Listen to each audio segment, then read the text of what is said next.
Well, good morning, and good to see so many people here this morning, and thank you, Ingrid, for the introduction and for setting out what we're talking. I'm not quite sure there's much left to say, Ingrid, after that fantastic introduction. And it's great to be here once again when both Dublin and Donegal are still in the championship. So the summer is just beginning in terms of the football. I'd like to thank Joe, there's Joe there Joe's behind me, getting a bit. Oh, thank you very much. That's great. For volunteering me once again to talk on this topic. Last year I was here and we talked in general terms about the plans the government was about to announce. So I'm very much delighted to be here to talk about the progress. I think there's been very significant progress, enormous progress made in terms of reforming the public sector. And by the time I'm finished in 11, 12 minutes' time, we're all going to be convinced about the scale of the change, the enormity of the scale. And this debate is going to be over before Patricia and Paul even get started. But I think it's very important talking about reform that not talk about general terms. When people say we need to reform and we need to do this and that, and I say, well, Blaine, give it to me the detail. Give me the specific details of exactly what you want to see. So I'm going to talk today about some of the specifics. Some of this, I must apologise in advance, can get very technocratic and boring and dull when you're talking about shared services and procurement reform. It's not the sexiest set of topics, so I'll brush over those quickly. But some of these technocratic changes are absolutely fundamentally important in terms of taking out cost and improving the service. So last November, Brendan Howell, the Minister for Public Expenditure and Reform, as a civil servant, you have to mention your minister several times in a speech. That's the first one over with. There'll be a few more. Give credit where credit is due. Minister Howell announced in November of last year a very significant agenda with hundreds of different actions and specific actions. And we decided this time round to avoid the glossy presentation, to avoid the razzmatazz, and to set out specific actions, changes with timelines and individuals beside those timelines who are responsible for implementation. So we moved to a completely different way of looking at how we actually drive change and how we drive this type of reform plan. So I'm going to talk about sort of three broad areas in terms of what we're doing. Firstly, in terms of how we manage people, how we manage the resource. Public service is very labour intensive. Of the 55 billion of voted spending now, for this year, about a third of that spending, a little under a third, is pay and pension. So when we talk about the public sector, we're talking about people, teachers, nurses, doctors, frontline, Gardaí, defence and so on. And most of the public servants, as you know, are not bureaucrats like me or managers or administrators. They're people providing frontline service. I'll talk a little bit about that, talk a little bit about the way we're organised and how we try to manage spending and how we try to manage money and the reform agenda in that area. Firstly, in terms of managing people, we are experiencing a very significant reduction in the overall pay bill. Between 2009 and 2015, the pay bill will have reduced by 20%, a very significant reduction in the cost of the public service to the taxpayer. And this will come about in a number of different ways: the pay cuts, the pension levy that we've seen, and also a very significant reduction in the number of public servants. Ingrid mentioned we brought the numbers down from 320,000 to 292,000, and there will be a further 10,000 reduction between now and 2015. This is an enormous reduction, and we haven't done this by laying off teachers, or nurses, or frontline employees. We've done it by squeezing back office and squeezing the non-core activities. And this is at a time when the demand for public services has increased. So when we've been reducing numbers, the demand for services that we provide across a whole range of different areas has also increased. So in effect, we've seen a very significant improvement in productivity, a very significant increase in productivity. So we've managed to take large numbers of people out of the system and sustain the volume of public services. And we've done this a number of days. Firstly, through redeployment. For most of the history of the state, it was impossible to move civil servants around between departments, or move people to local authorities, or to move hospital employees from one part of the health system, which, as you all know, is an enormous system, to another part. We now have very significant redeployment, thanks to Croke Park and thanks to the ongoing cooperation with the trade unions. For example, in 2011-2012, 1,000 teachers were moved between schools. Over the last 2 years, 4,500 employees in the health sector have moved between jobs. So this has enabled us to deal with a very significant reduction in numbers and also a very significant increase in demand while sustaining the overall level of service. We have, in addition, made changes to public service pensions that Ingrid mentioned. We now have a new public service scheme which was passed through all stages of the Oireachtas last week. This is the most comprehensive reform of pensions we've ever had, public sector pensions. And I was intrigued last night to hear the debate about the role of committees. I think Dan O'Brien was suggesting that committees don't play much of a role In terms of this piece of legislation, there was enormous engagement over months and months with members of the Oireachtas. A bill was prepared and a large number of amendments were debated and accepted in a lot of cases. And this is what the Oireachtas does, and there was incredible engagement. And I should say, if Dan is here, this engagement was not reported at all in the Irish Times or any of the other newspapers, for that matter. So I think if people are going to criticise the role of committees and they're not doing their job and scrutinise legislation, they should at least turn up and look at what they're doing and maybe the odd time report on what members of the Oireachtas are actually doing. So we have engaged in this reform of public service pensions, and as I mentioned, the bill has been passed. A number of things which are ongoing, which people are aware of: sick leave, changes in sick leave arrangements. We do know within the public sector we have a challenge in terms of managing sick leave, and we have now reformed entitlements, but reformed them in a way which keeps people with us and which keeps our reputation as a good employer, because we want to be a good employer as the public sector, while at the same time ensuring that people face the correct incentives to ensure that sick leave is managed in a sensible way to ensure that people turn up when they ought to. Roster reforms. Across a large number of parts of the system we have reformed roster arrangements. And again, it's interesting that some of these things receive very little publicity or don't receive much attention at all in public discourse. We had the same arrangements for the Gardaí in terms of how they manage their time for about 50 years. And we now have reformed these rosters to ensure that more Gardaí are available when they're needed on Friday, Saturday night and peak times. We have also, in the schools, universities, there are more hours worked, and there are significant changes across each part of the health sector in terms of rosters and how work is managed. Again, very significant changes. In terms of this agenda and what we're doing, progress has been made and much more needs to be done, as they say, as the cliche goes. But I think it is fair to say that we do have issues around management and leadership, that we don't have uniformly across the system the level of leadership or the capacity or the change management capacity that's required. And this is something that we need to address, and it's a major challenge for the government and a major challenge for our department. And we've made a number of steps, taken a number of steps, and I propose to take some more.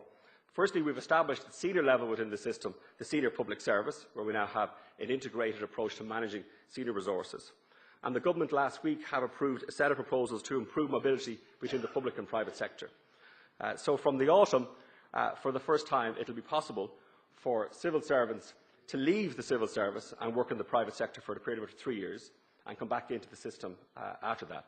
And this is an attempt by us to widen the experience of senior managers in the system and to access experience and skills and capacities that exist outside.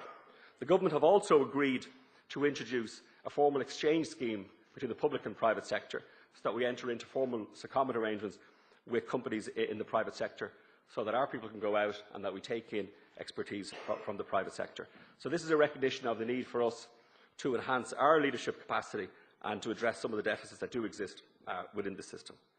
How we are organised and how we reform in terms of how we organise is another key aspect of the reform agenda.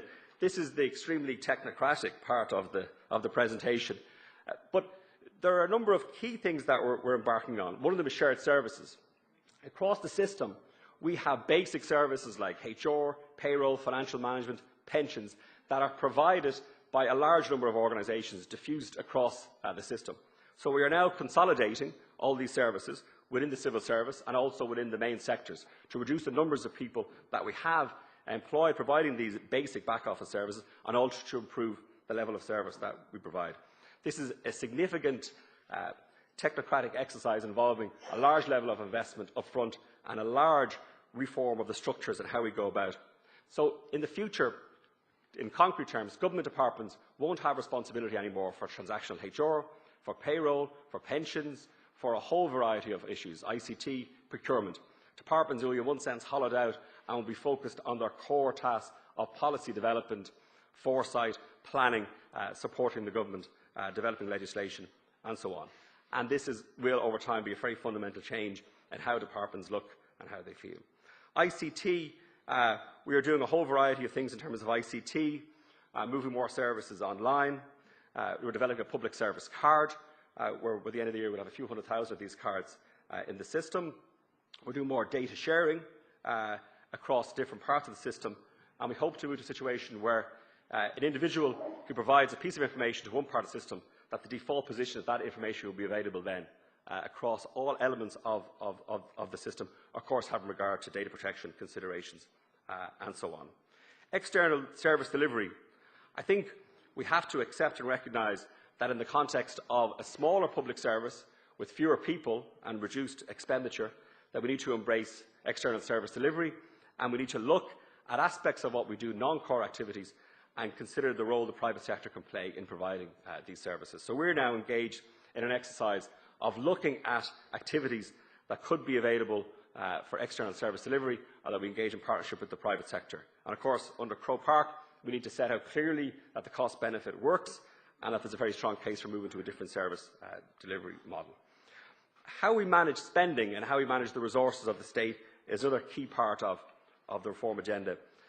We have had a very modern budget system based on the 1866 Exchequer and Appropriations Bill, passed some years ago, so we believe that time is right for change in this. And we've now moved from an annual approach to estimates to a multi-annual approach, where in the past the whole focus was on 1 year, and now, last year, the government set out 3-year envelopes for departments. So departments have a reasonable idea of what their allocations are over a 3-year period, so they can plan over that time horizon and look at the steps they need to take and the policy decisions that need to be taken in order to stay within that envelope.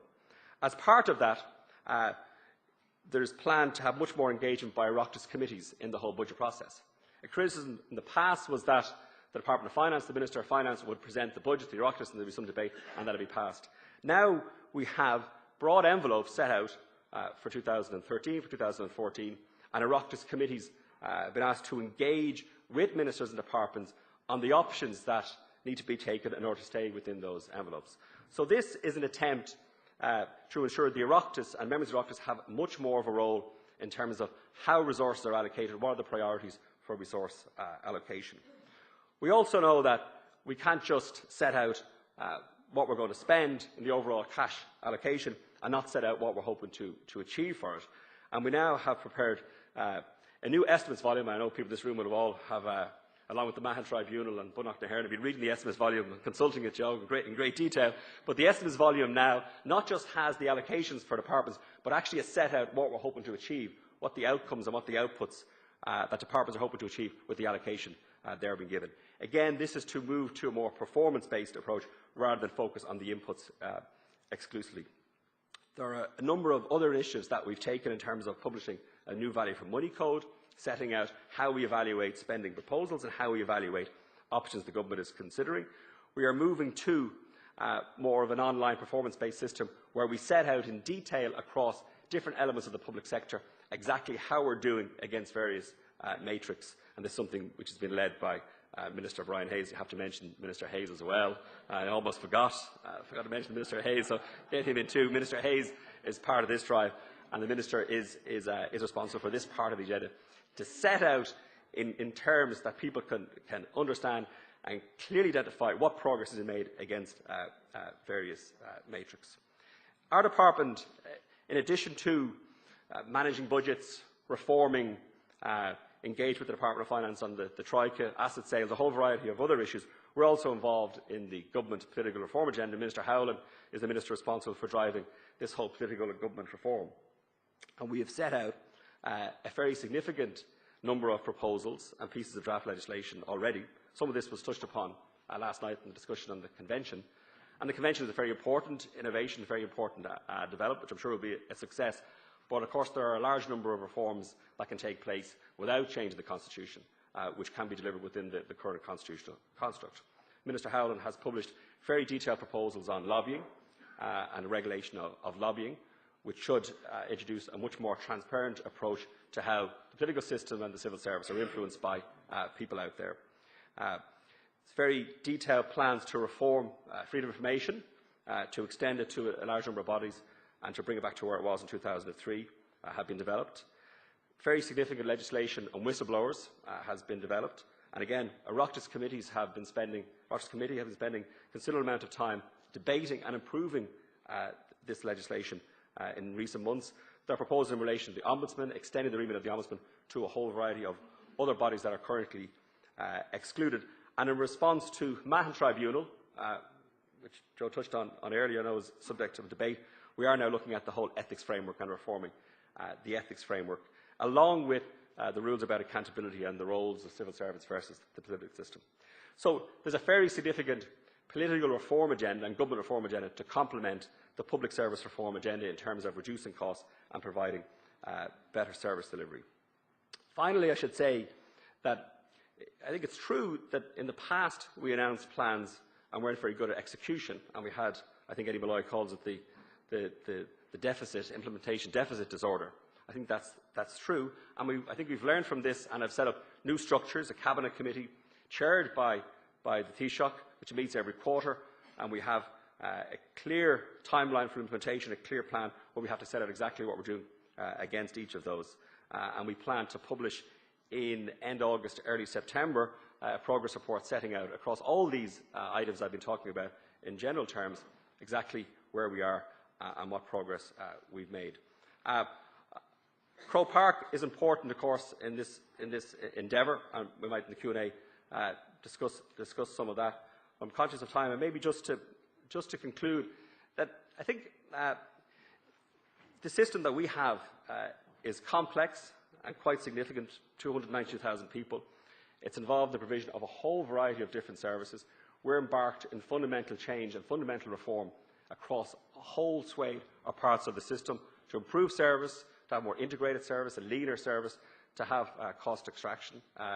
We have delivered a significant amount in a year. Our department was established a year ago, this month, last July. And within that period, I think we've delivered a lot, and there's an awful lot more to do. But the objective ultimately is to have a much more responsive, leaner system, which ultimately that people can be proud of. So thank you very much.